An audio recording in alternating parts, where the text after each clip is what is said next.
Now, where does the Creedence band come into? And the Creedence Clearwater Revisited come into Okay, well, the picture? for a long time, I was the lead singer. I mean, I still am. I never got fired.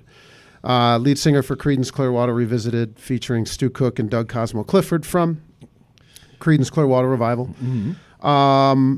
And when they retired during COVID from touring, Kurt Griffey and I in the band, he's the lead guitar player for Revisited as well, and we decided to start a new band called Revisiting Creedence.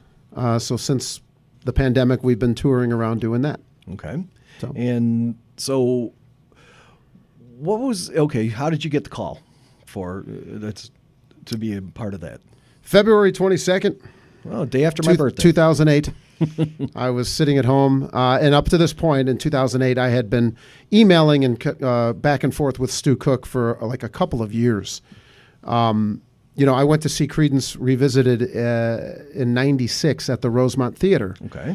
And I didn't know much about the band. I didn't know, John Fogerty, Tom Fogerty. I knew one of them had passed away. It was Tom Fogerty. John is off doing his solo thing. So when I looked up on stage, I was like, well, that's not John Fogerty. Mm-hmm. Maybe he's the one that died. Okay.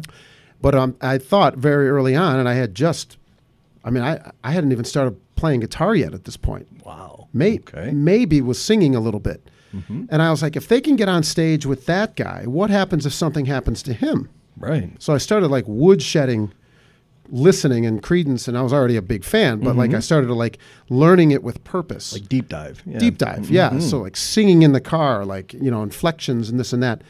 So when I had moved back to Chicago in 2005, I met this other dude and we started like a Creedence tribute band. Okay.